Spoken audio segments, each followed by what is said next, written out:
So we started discussing the concept of Hazara, the repetition of the Amidah, and rabbi-messas says that in Algeria the custom was that you never do the Hazara of the Amidah. The only time you do Hazara was on Musaf of Shabbat and holidays, but all other tefillot you don't repeat the Amidah.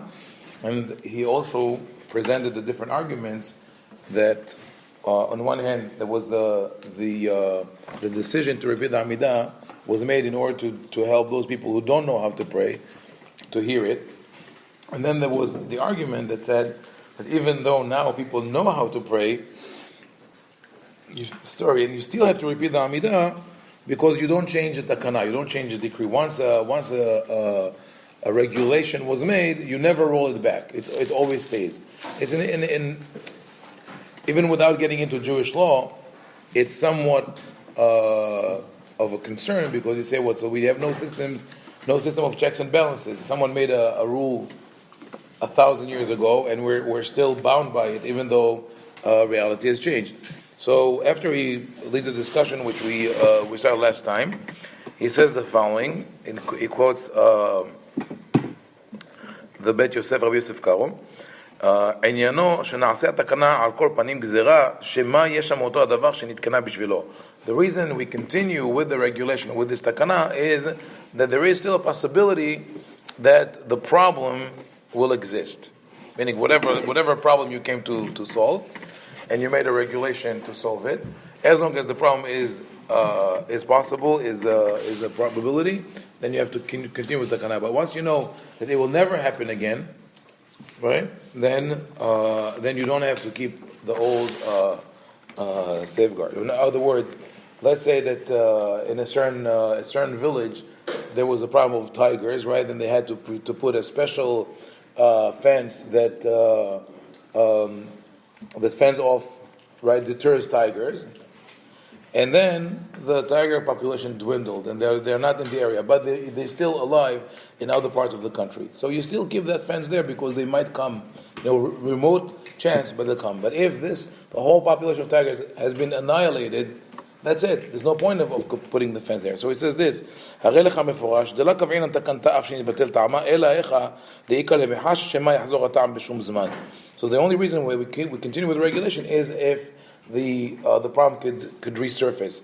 אבל איכה דידוע בבירור שבשום אופן לא יהיה ולא יבוא הדבר שנתקנה התקנה בשבילו. When we know for certain that this problem will never resurface, ודאי דעקרנה לתקנתה אחד נפיק מינה אפילו נדנות איסור.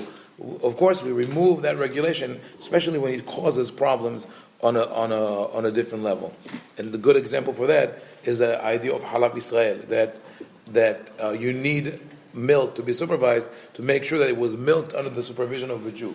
Why was that done? Because in the past there was no supervision of the quality of milk, and you would go and buy from your neighbor, from the farmer down the road.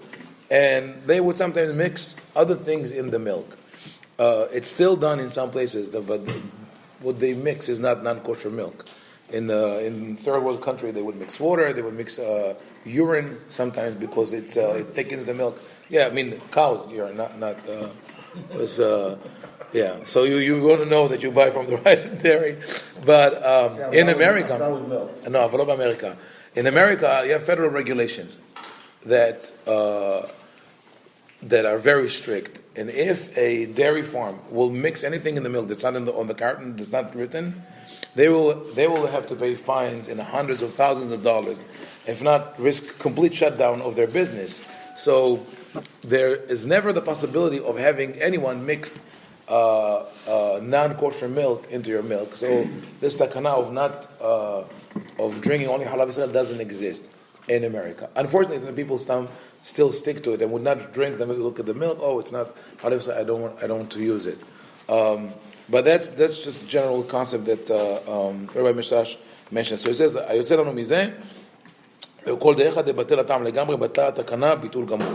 Whenever the original reason for the regulation is gone, so the regulation also is gone. Another example, משקים שנתגלו, אסרום חכמים, דחיישינן, שמש אתה נחש מהם והטיל בהם ארס. ועכשיו, שאין נחשים מצויים בינינו מותר. It's also, Rabbi Yosef Karo says that according to the rabbis, if you left any kind of liquids uncovered overnight, you should not drink from that because a snake might have drank from them and poisoned the water. He says, but where we live, we don't have, snakes are not common, so we don't have to, we don't care about that. And it's the same idea. This was a regulation by the rabbis. Mashkim megulim, you cannot drink from uncovered water or any other drink. And that was, by the way, that was also the reason for, according to many authorities, and I wrote about that, of not eating cheeses made by non-Jews, because they wouldn't cover the molds overnight. When they would make the cheese and let them dry, and they remain in liquid form, they would leave them open, and there was a problem of, according to one opinion. Another example is that they used to do kiddush in the Bet Knesset Friday night, and we don't do it anymore, right? And it's very, very rare that people do that. Why would they do kiddush? Because they were people who didn't have where to stay, they were guests, they didn't have where to do kiddush, so they did everywhere kiddush. Now, the reality has changed, so we don't do that. So after discussing that today we don't have the problem for which the regulation has been instituted, meaning the original problem was that people didn't know how to pray, and today we have a siddur. So if someone doesn't follow the tefillah, it's not for lack of knowledge, but for lack of will. Because you have the siddur. If you can't follow the Hebrew, you can read English. You don't have to say the tefillah in Hebrew. You can say the tefillah in any language that you understand. And there are many people who speak Hebrew, but don't understand the tefillah. So for them it would be better to read it sort of like a modern translation interpretation. So, but besides that, we have two conditions in order for the people to fulfill their obligation with the repetition of the Amidah by the Hazan. They have to fulfill two conditions. What are they? התנאי הראשון, צריך אותו שיוצא בתפילת שליח ציבור לכוון לכל מה שאומר שליח ציבור מראש ועד סוף. Let's say if you are one of these people who don't know how to pray and you want the Hazan to cover for you, you have to stand in one place, not move, and listen to every word that the Hazan says from the beginning to the end. How many people like this you know? Okay. Not only that, אינו מפסיק ואינו מסיח. You cannot stop, you cannot talk. והתנאי השני, the other condition is, אינו בקיא, היינו שאינו יודע להתפלל, ומכל מקום מבין מה שליח ציבור אומר. אבל אם אינו מבין מה ששליח ציבור אומר, אינו יוצא בשמיעה. You could only be covered by the prayer of the Hazan if you understand what he says. If you don't understand the words, you did nothing. The only reason that he only covers for people who understand the Hebrew but don't know the tefillah by heart. So, and so he says, rabbi-messas says, okay, so let's see, how do people keep those two conditions? He says, מי הוא זה ואיזה הוא עם הארץ שאינו יודע להתפלל, שיזהר בתנאי הראשון. Like, where can you find such a person that on one hand doesn't know how to pray, but on the other hand will stay in one place without moving and listen to the Hazan from the beginning to the end? And he says also, וכן תנאי שני הוא דבר נמנע בעולם בזמן הזה. It says also, in terms of understanding the Hebrew, but thank God that has changed since he wrote that. בזמנם הייתה שפתנו הקדושה שלטת בפי כל אשר בשם ישראל יכונה. Our holy language was dominant for all those who were called themselves Jews or Israelites. By the way, he said this beautiful Hebrew. His Hebrew is just amazing. אבל בזמן הזה שדבק לשוננו אל חיקנו ורוב ישראל אילמים מהגות אף מילה אחת מהשפה העברייה. It says, but most Jews today cannot, unless if you live in Israel and Hebrew is your mother tongue, people cannot pronounce or if they say it, they cannot understand the Hebrew. So there's no point in doing the Hazara. It's also important to see the way he discusses it because it's very methodical. He goes with the history, with the context, with what is the original reason, from the legal point of view, do we do that? So even though relatively you could say that it's a trivial issue, if the people agree that they want to do the Hazara, what's the problem? But that's methodology, that we understand that we have other problems in halakha that we have to solve. We could use the same method which he did. He also quotes this. Be'ir moladeti Meknes. He was originally from Meknes. היה מנהג קבוע מימי הראשונים. The practice was an ancient practice. שלא לחזור על תפילת המנחה והמוספין. מנחה and musaf they wouldn't repeat. Why? מפני שזמן המנחה הוא עידן עבודה. You pray minha during the middle of the day, not as we do today, towards the end. So it's in the middle of your work day. So enough that you are willing to cease work and go and pray minha. Don't make it a burden on people. If you could shorten 5 minutes for them, it's better. Whether one is an employee or an employer. If an employer wants to go back to work and do whatever he needs to do. If an employee is taking a break on account of either his free time or work, והמוספים הוא גמר התפילה והעם נחפזים לצאת כי רוח היא באנוש להיות נחפז בגמר כל דבר. It says, and musaf, since it's the end of the tefillah and people rush out the door, which in this community, Baruch Hashem, this is a blessing. I didn't see it anywhere else. That on Shabbat we finish the tefillah and we finish musaf, and then I give the sermon after the tefillah and everybody's still here, and then they sing Yigdal. In other synagogues, the rabbi gives the sermon between Sefer Torah and Musaf. And when they say Alenu Shabbat, in some places they have ushers at the door to prevent people from walking out. Because everybody's like, running out. You have a good lunch. Maybe you think. No. give me the credit. Maybe it's a good speech. No, we always have a good lunch. And now he gives this. So he said that was the minhag in Meknes, but some people started challenging the minhag, saying no, you have to say the whole Amidah with repetition. And החסידים הנזכרים מפני ההתפארות שהם יותר מהראשונים להבין ולהורות רצו להחזיר החזרות.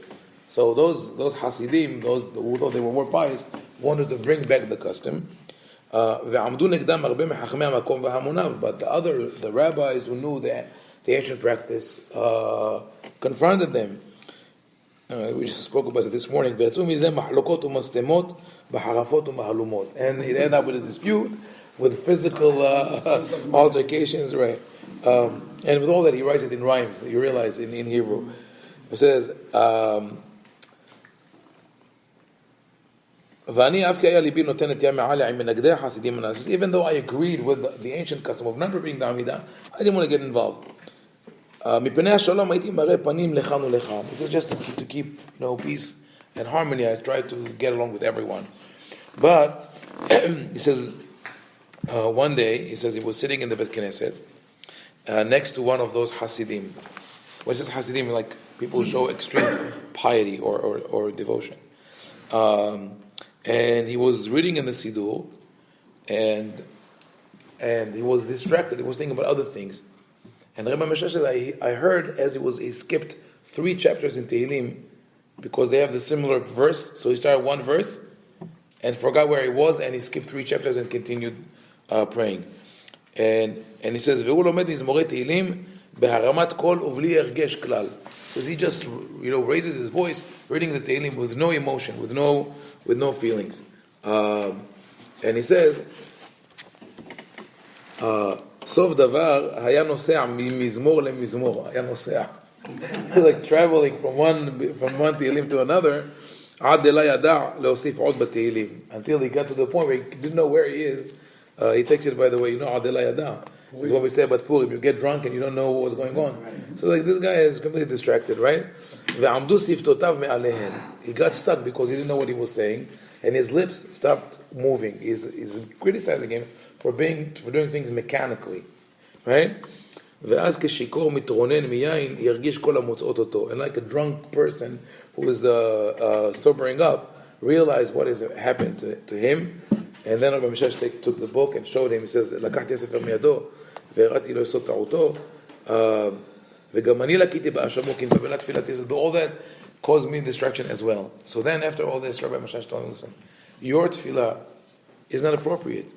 That when you pray, you get confused, you're distracted, you cause me to be distracted, yet you have the audacity to yell at and complain about the ancient tradition of not repeating the Amidah.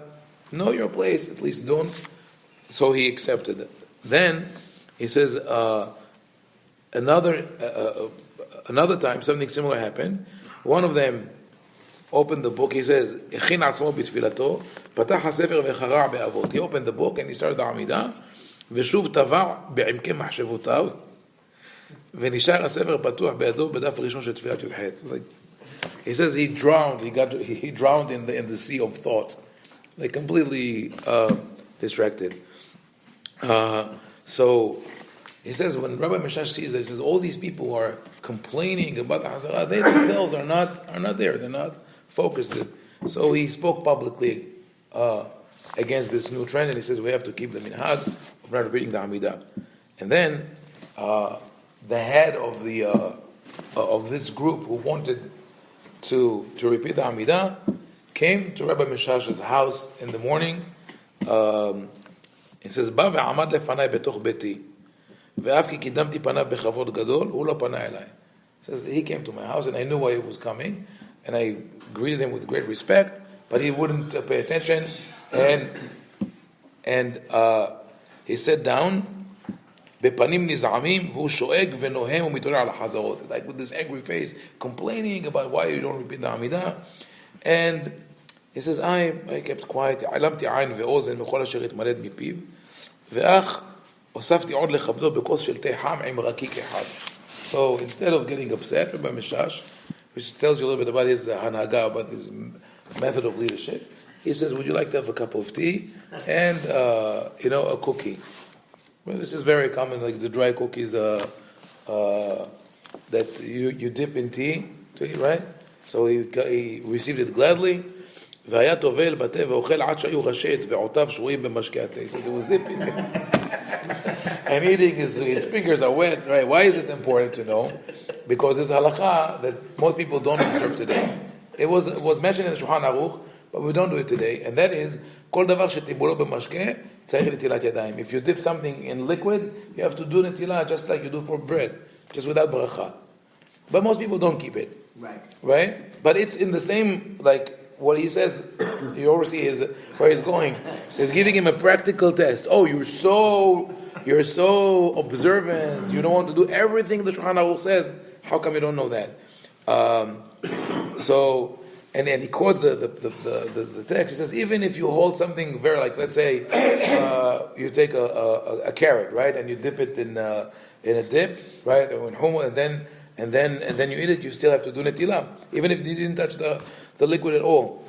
And so after the guy finished eating, rabbi-messas took out the sefer and he read the halakha to him, right, and he says, המזלזל בנטילת ידיים נעקר מן העולם וחייב נידוי, ירא שמיים ויזהר בדבר ולא יחוש למנהג הרע.